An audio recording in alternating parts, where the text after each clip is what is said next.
um ato grosseiro de idolatria orar a Maria e aos santos. E isso é um assunto muito sério.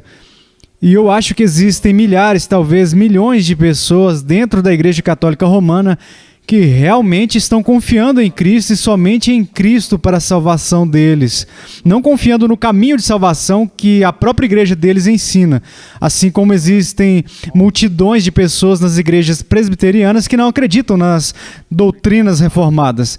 Então, isso é a feliz inconsistência dos nossos amigos que estão em Roma. Mas eles têm que entender, como eu estava falando sobre isso essa tarde, que Roma negou categoricamente, consistentemente e claramente o Evangelho. E não importa todas as outras coisas boas que eles façam, se opondo ao aborto e afirmando a Trindade e tudo mais. A atenamatização do Evangelho, na sucessão do Concílio de Trento, que nunca foi rescindido e reafirmado tão recentemente quanto o Catecismo Católico, desqualifica Roma, na minha opinião, como uma igreja válida. E eu acho que é um corpo apóstata. E com isso em mente, eu acredito que todo verdadeiro cristão que realmente confia em Cristo tem uma obrigação moral de deixar essa comunhão e se identificar com uma igreja, não que seja uma igreja perfeita, mas uma igreja que é uma igreja válida, uma igreja que não nega uma verdade essencial da fé cristã.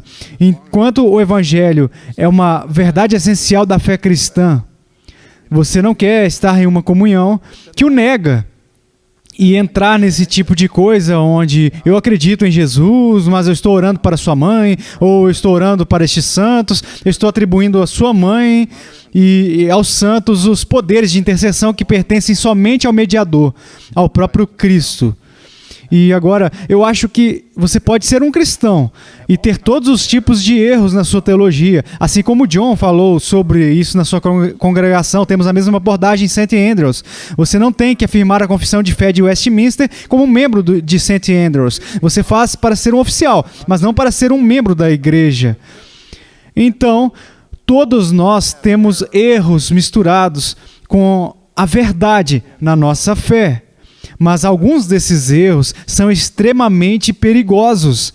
E, olha, por exemplo, de novo, a maioria das pessoas que vão a igrejas, qualquer que seja a comunhão em que estejam, não são tão profundamente informados a respeito da teologia daquela comunhão particular, ou o que está acontecendo até mesmo no culto de adoração. Eu, por exemplo, sendo estudante de teologia católica romana, possivelmente não poderia participar de uma missa, porque eu sei qual é a doutrina da missa, que a igreja ensina que você tem um verdadeiro sacrifício de Cristo durante a missa, sem dúvida incruento, mas ainda assim é um sacrifício. E, de novo, em Trento, é definido em termos de sacrifício. Eu tinha um amigo que ele era católico romano e ele estava saindo da comunhão e tivemos uma discussão sobre isso. Ele foi a seu padre e ele reclamou sobre esse negócio do sacrifício e o padre disse a ele,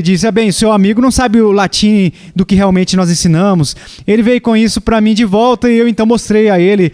Eu disse, você pergunta ao seu padre qual é o termo latino sacrifício, o que significa em inglês, claro. E isso foi tudo. É um verdadeiro sacrifício. Há padres fora ali que não acreditam que é um sacrifício real, mesmo incruento. Mas esse é o ensino oficial da igreja.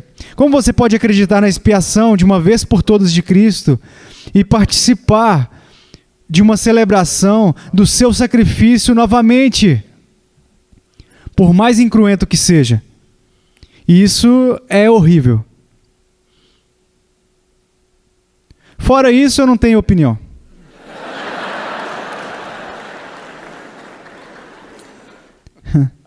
Eu apenas adicionaria uma nota de rodapé a isso, e é claro que acredito nisso, e provavelmente mais de 50% das pessoas na nossa igreja, ao longo dos anos, vieram a Cristo e saíram do catolicismo romano, porque temos uma grande população hispânica e asiática em Los Angeles, com católicos. Então, nós estamos muito acostumados a ver as pessoas libertadas disso. Mas uma das outras coisas, o que é trágico sobre essa visão de orar aos santos e a Maria, é que dá um golpe contra o caráter gracioso de Deus e Cristo. A ideia de tudo isso é que Deus é muito difícil, ele está irado e um tanto transcendente ao invés de iminente. E você sabe, eu não quero ir diretamente a Deus, o que é claro vai contra o que as Escrituras dizem, que Deus é compassivo e marcado pela benevolência e que mostra misericórdia a milhares e que tem um coração terno e que chora pelos olhos de Jeremias, e ao mesmo seria verdade, mas a ideia é que você não quer ir diretamente a Deus porque você sabe que ele está preocupado e um tanto indiferente e transcendente, e você realmente não quer ir a Jesus porque ele pode ser muito difícil também, mas Jesus não pode resistir a sua mãe, e Deus não pode resistir a Jesus, então é a corrente, você vai a Maria porque, olha, Maria pode suavizar Jesus, então Jesus pode levá-lo para o Pai. O ataque que é a natureza salvadora de Deus, Deus que é por natureza um salvador, e cheio de compaixão e misericórdia para com os pecadores, pode ser implorado diretamente. Toda essa camada que assume que Deus é menos que gracioso, misericordioso, amável e compassivo e simpático com o pecador, é um golpe contra a sua natureza e a natureza de Cristo também.